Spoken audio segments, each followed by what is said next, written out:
Hello everybody and welcome back to the NASCAR Heat 5 Career Mode Series. Today we have the first race of the playoffs. The round of 16 will be underway at Atlanta for the Ambetter Health 400. I'm super excited to get into that as we have breaking news coming out of the 55 Sony PlayStation team. Matt DiBenedetto is going to be leaving that seat at the end of this season. They will pursue other options and we'll see what they go with for 2025 in the coming weeks. As now we look at Daytona results, the final race of the regular season, Joey Logano stopped his teammates Ryan Blaney and Ryan Newman from getting the win. It gets his third win of the season. Kyle Larson was able to clinch the regular season title, and then it gave us this playoff grid heading into Atlanta, followed by Watkins Glen and Bristol. Myself on top, 42 points clear.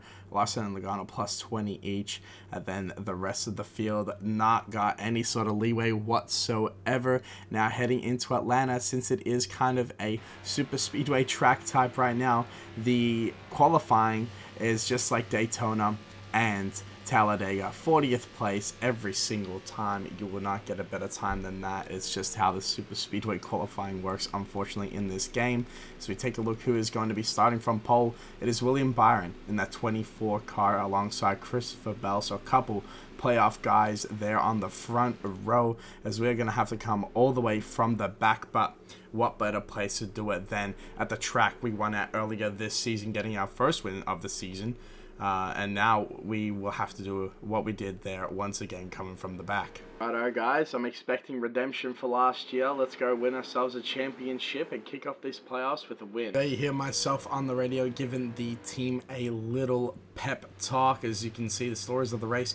Cole Custer to the back, failed pre-race inspection, as well as DiBenedetto, who will be out of a ride next season. And then Martin Truex Jr.'s got a really fast car today. Will we see the 19 car finally break through and get his first win of the season? Of course, he's the only driver in the playoffs without a win. As we're ready to go, green flag racing here from Atlanta, now starting in 38th with those two guys starting at the back now.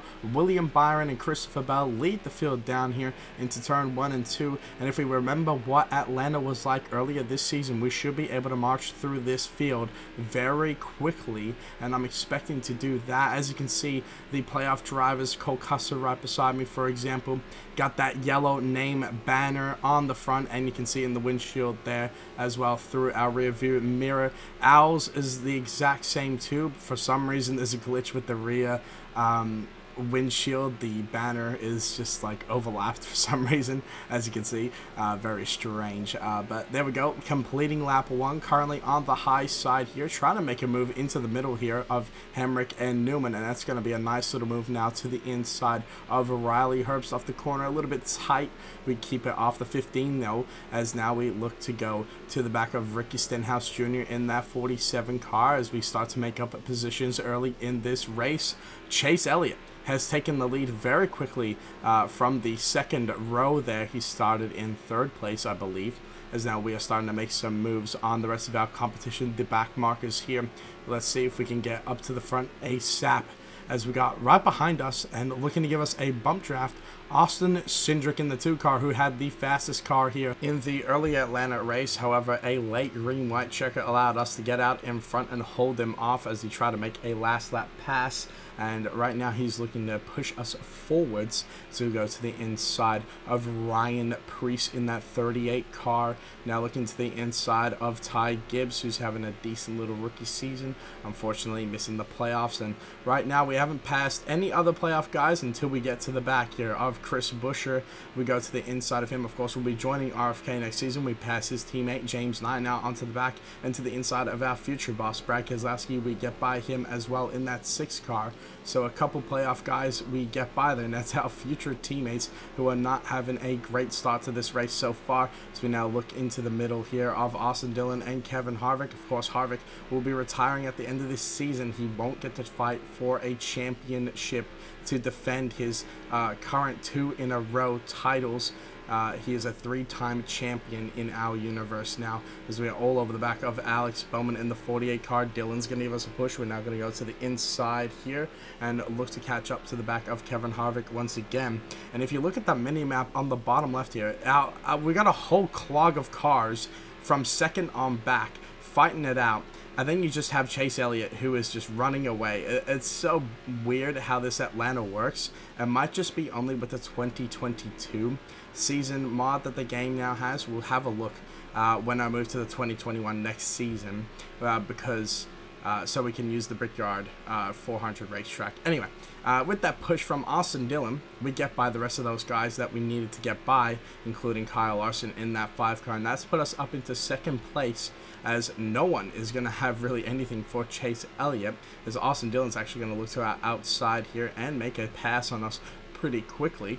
Yeah, unfortunately, this is what we saw with Austin Cindric earlier in the season. There is just one car that runs away from the whole entire pack, and then the pack just kind of chills and stagnates. They're kind of slow compared to our car, so we always just have like the kind of 2nd fastest car.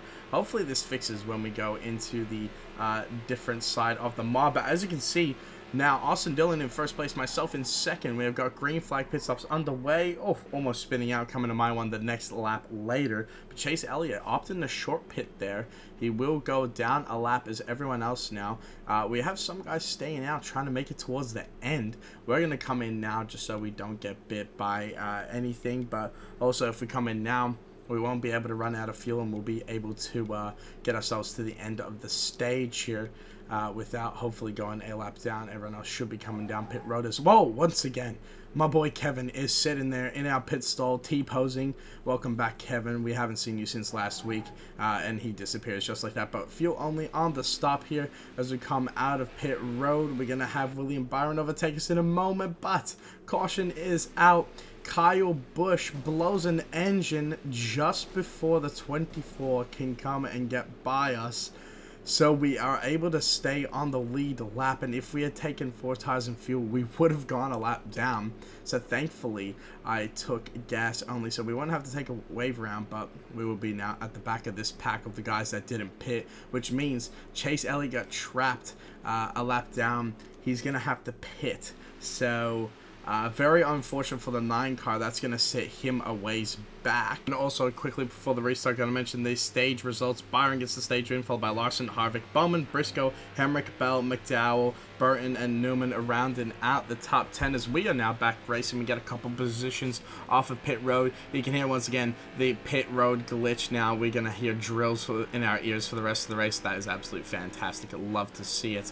As now we go once again into the corner. We're actually behind our teammate Cole Custer, who is benefited from that caution. He gets a whole bunch of track position now in 9th place, which that team desperately needs a good break after starting at the back due to failed inspection. Before the lead, it's our other teammate in the playoffs going for it. It is Chase Briscoe in the 14 car. He is looking to take the lead right now from William Byron in that 24 car. They battle side by side. Harvick is up here as well as Michael McDowell in 5th place having a good run. We're going to give him a little nudge and look to the inside of that 34. Here comes Bell now to give us a push down the back straightaway, as Briscoe is going to be clearing William Byron going into the corner, and so are we, because we blow by Bowman and Byron into the corner. Now we set our sights on our teammate Chase Briscoe. SHR have all cars in the top 10 right now. A blistering start to this stage 2 here for us, going from 10th to 2nd in a matter of 2 laps. And now with the help of Christopher Bell, looking to pull up to the back of Chase Briscoe in this 14 car and make a move, hopefully take the lead of this race and gain the track position. Right now we haven't seen that car that is a lot faster than anyone. It's probably still the 9 of Chase Elliott, so he is still back there a lap down, needs a caution to get back on the lead lap. So hopefully that doesn't come out anytime soon, because we do not want to see that 9 car get back with that track position, because he is super fast today. But right now, Briscoe, he seems like he has a little bit too much speed. We can't get by that 14 car, and this is the kind of problem that we have, because Bell is now dropped off behind us. It appears we do not have enough to overtake Briscoe right now, but riding in 2nd isn't too bad, at least behind your teammate. As now we got problems here over in turn 3. Dillon is going to get into the wall. Ty Dillon, oh, and he gets absolutely hammered by Ty Gibbs. A massive high-speed incident for the 29 and 54, as that is going to bring out the caution, and everyone is going to be coming down pit road for 4 tires and fuel. Or are they? Because Ricky Stenhouse Jr. and then 2 playoff drivers, Denny Hamlin and Brad Keselowski, opting to stay out here and try some sort of different option strategy. Everyone that just pit is going to either run out on the final lap or will have to pit beforehand. So it is now going to become a little fuel strategy race as we're going to go to the inside straight away of Keselowski and Briscoe, getting by both of them. And now with the first guy on the freshest tires to the inside of Ricky Stenhouse Jr. Now here comes the push from our future co-owner Brad Keselowski, looking to the inside of Denny Hamlin here. Can we get by that 11 car? Well, no, he's holding tough on that outside even while we get a push. Now Keselowski gonna peek to the inside. It's a three-way battle for the lead. We're in the Hamlin's left rear a little bit. He's gonna save it now. Here comes the 6 car. He goes sideways. He saves it. He takes the lead of this race, but Hamlin's fighting back on the outside. Now we put Keselowski into the middle, and Keselowski's going to fall back now as we go onto the backstretch. Hamlin retakes the lead, but remember, tires aren't a huge factor here because Atlanta is a super speedway race. We're in the throttle all the time, not losing too much grip, and you can see it's not affecting Denny Hamlin whatsoever without those tires because he is pulling away from us whilst we still get a push from our teammate now Chase Briscoe. Denny Hamlin hasn't shown this sort of winning speed in a long time, really ever since his Kansas win earlier in the season that put him in the playoffs, and now we are looking to the inside challenging him for this lead, but the 11 still holding strong on our outside as we now look to the inside in turn 3 and 4. Can we get it done? No, because the 11 is still holding strong there on no tires, and you can see he gets a great run off the corner. He's going to keep himself ahead of us, and now we're going to skip forward a few laps here, and you can see Hamlin still ahead of us here in first place, but as you can see, he's going to dive to the inside here. Is it time for Hamlin to come to pit road? Is he run his fuel tank? He has. Here he goes, dipping into the access road, and there he goes down pit road. So Hamlin, Keselowski, and Stenhouse are going to have to pit here, and they're going to have to hope for a caution before they go a lap down because this strategy is not going to work out if they catch a caution after they get lapped by the rest of us. I mean, I guess it was worth a shot if you were running bad, but at these sort of super speedway tracks, making this kind of risk and then going laps down and having to fight with lap traffic, it's not going to work out well because you're not going to get a huge amount of cautions for terms of like tire failures or anything. So it's an interesting call for those guys to make, as now you can see we have 5 laps estimated remaining fuel, but as we go into turn 1 and 2 it goes down to 4. We have 5 laps remaining in the stage, so we aren't going to be able to make it on fuel, and you can see our right rear is down to 55% as well, but that shouldn't be too much of a factor. But now we lead this race, and all of a sudden William Byron has started to reel us in that 24 car. He seems to be a lot faster than us, and yet you can see him in our rear view mirror getting bigger and bigger, and now we might have a battle for this lead. Here he comes. He's already here, and it seems like that speed that Chase Elliott had earlier on has now translated to this 24 car out of nowhere because he's just got so much more grip and speed than us, and you can see it on the back straightaway. That 24 is flying. We're going to go up and block him though and try keep him behind us, because if we can get a stage win by holding him off for this lead, it'll guarantee us another playoff point, and he's going to actually dip now to pit road. So trying to guarantee us another playoff point, and that is going to be done with the caution coming out here. So stage 2 comes to an abrupt early end. We're going to grab the stage win over Byron, Custer, Suarez, Chastain, Blaney, Briscoe, Dillon, Busher, and Martin Truex Jr. round out the top 10. As you can see, Hamlin, Stenhouse, Keselowski all 1 lap down. Hamlin will get the free pass here, and the other 2 will still remain a lap down. Cole's going to be very simple here. 4 tires, fuel, get it all done and dusted, and we have 2 guys stay out once again. It is Austin Cindric and Kyle Larson. This isn't them staying out on all tires or all fuel. It was them getting the caution as they were already on pit road the lap before. So they completed their service and now assume the lead of the race. So Austin Cindric, the guy who challenged us for the win last time, well, we're going to take him 3 wide. Him and Larson already going into turn 1 and 2. We're going to blow ahead of both of them and take the lead early on here in stage number 3, the final stage of this race. But yeah, both both of them got super lucky and now have all this track position. Can the 5 and 2 do anything with it? Well, myself just passing him in that first corner is going to say otherwise, but now we got that 24 car all over our back bumper. Once again, William Byron proving that he has a lot of speed in that 24 car, and it really seems like Hendrick as a whole has speed today. Of course, Elliott now back on the lead lap. Will we see the 9 car march his way back through the field? Cindric is now looking to the inside of Byron, who gets a huge run off the corner. What can he do with that 24 car? Can he send it to the inside? We're just going to block him for now.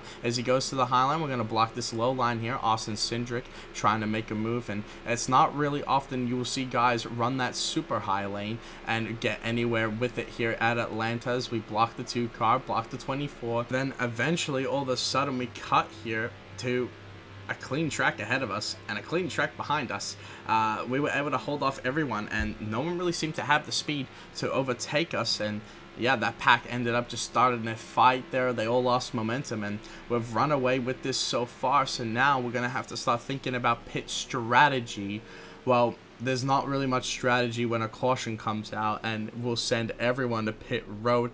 Keselowski is going to get himself back on the lead lap, so he's hopefully going to be able to recover and get himself some points here. He doesn't want to be below the cut line. He had about a +10 gap going into this race. As now we look at what our possible changes could be, just going to add some more oomph to that right rear, as now we line up on the front row with Joey Logano on our outside in the 22 car. Will Joey Logano go for 2 races in a row, 3 of the last 4 as we go green flag racing once again? He's in that beautiful Auto Trader blue car with that yellow playoff banner, looking sharp. And of course, he won this race in real life to kick off the real life playoffs. Here in the 2023 AJ Smith universe, he's going to get absolutely blown his doors off. Oh, well. Gee, that was sus for a second. Absolutely blown. He gets his doors blown off by myself. Anyway, I'm just going to move on. Anyway, into turn 3 and 4, we got Daniel Suarez in that beautiful Violet Orchid Lounge car. Yeah, he's on our front back bumper going through the front strategy. I've really thrown myself off with that image of Logano. Anyway, Kyle Larson now making a move to the inside, and he looks like he's got a lot of speed because he's going to look to our inside, and he tries there. We block him once again, and remember what Larson said at Richmond after we came into contact with him and held him off, racing a little dirty, that he was going to prove us wrong come playoff time, and now he finds himself behind us at Atlanta. Will he use the bumper on us? Will he rough us up? Will he pay us back in any sort of way? Well, now we have to go all over the track here to block this 5 car because he has got speed. He is all over our back bumper, and we are not getting away this time, it appears. Kyle Larson has summoned the gods of Chase Elliott earlier in stage 1 and is trying to use that speed to get around us. And look who we have up here on the high side as well in our rearview mirror. Timmy Hill and Eric Jones battling behind us. Of course, Timmy Hill is in the playoffs. Eric Jones has not had a top 5 finish this entire season. He's looking to go up here and battle for a win, as now we are looking side by side for second place. Timmy Hill really has a fast car, it seems, as well. As now coming up off the corner, we have 8 laps to go. That's the number I was looking for, and we are currently still ahead of Larson in that 5 car, but he is lurching and looking for a way to use that run and get by us, but it's just not enough right now. And of course, if he sends it and we block him, we could wreck ourselves both. Now trying to stay ahead as we go to 7 laps to go in this race. Timmy Hill is making gradual gains on the 5 and myself, as now we hit the apron, and that might cost us the win, because here comes Larson through on the bottom and to the lead, now hoping that we can get a push from Eric Jones in this 43 car. But that 5, will he be able to set sail and run away from us? Hopefully not, as now Timmy Hill's going to get passed by myself, and Eric Jones is going to fall back from us as well, so we're not going to have that pushing help. As Larson, can he run away with 6 laps remaining in this race? Kyle Larson pull an intimidator move on us. Did we hit the apron out of sheer pressure from the 5 in our rear view mirror?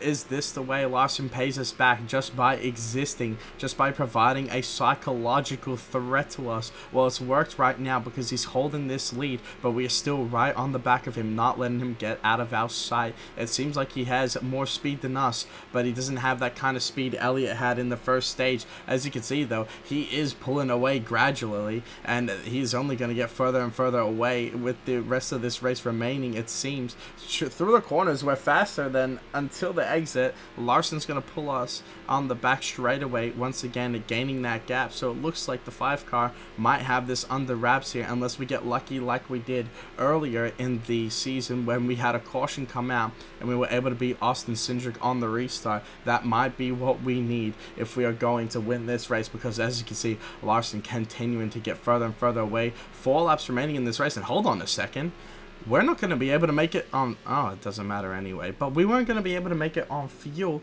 Everyone's going to be pitting now, and the option here is simple. You can either stay out and you run it on fuel and hope that another caution doesn't come out, or you just come to pit road and take fuel only. Well, this is the decision we have to make, and it's simple. It's going to be coming to pit road and taking right side tires, and hopefully that will provide us with some advantage. We're going to up the grill tape as well. And as you can see, the caution, oh, it sucks for him, but it's another DNF with an engine failure for Cole Custer, our teammate. That's going to take him out of the race and give him a 39th place finish, as now we have ourselves a green-white checkered here at Atlanta. It is going to be overtime here, as we are once again battling with Kyle Larson, our championship rival, into turn 1 and 2, fighting hard with that 5 car, but starting on this outside lane, it is not proven to be our benefactor here, as earlier we were able to get clear on the inside, but now we are clear here going into the corner. I'm using the help of Timmy Hill here on this outside lane, but I decided not to go down and block the inside because I was getting pushed, and now Larson's going to power back by on the inside. Is that us throwing away a chance at advancing into the next round? Because Larson has taken it, and Jones has gotten by us as well, and now Timmy Hill giving us another nudge. He doesn't have enough pace. We're not going to be able to get to the 5. He is running away, and now he is way too far out in front, so it's going to have to be a battle for second with Jones now, as Larson is going to pull ahead strong. He goes to the outside. Can anyone get to him? Well, no, we're on the outside of Jones, side drafting him. It's not going to be him. It's going to be Larson, who is going to punch his ticket into the round of 12 with a win here at Atlanta. We hold on for 3rd place, and gee, if only we were able to get to the bottom there in the corner, we could have blocked Larson. As there we go, seeing the results page, the playoff drivers highlighted with yellow names: Larson, Jones, myself, Byron, Tierney Hill, Tyler Reddick, Bell, LaJoy, Blaney, and Suarez round out your top 10. Chastain, Truex, Elliott, Briscoe, and Logano secure top 20s. Looking at the rest of your results here, Buescher at 24th, Hamlin and Keselowski recover at P25 and P26. Not great for them. McDowell ends up 37th. That's a terrible run. And then Custer, unfortunately, DNFs towards the end. And Kyle Busch DNF within the first 10 laps of this race. So that is going to be leaving the A-car with a lot of work to do going into Watkins Glen. As now, looking at the playoff grid updated, Larson has advanced with that win. We are plus 74, so all we got to do is keep the car clean, and the next couple races will be fine. Byron's 43 up. He's looking good. You got Logano, Bell, Elliott, Hill, Briscoe, and Chastain looking all right, followed by Truex, Keselowski, and then Buescher finds himself only a few points above Hamlin, Kyle Busch, Cole Custer, and Michael McDowell. Still plenty of racing to come in this round, and we'll see who gets knocked out, as that is going to do it for today's episode. I want to thank you guys all for watching. I hope you all enjoyed. Please like, comment, and subscribe to keep up supporting the series. I very much appreciate it, and I'll see you all in the next episode at Watkins Glen.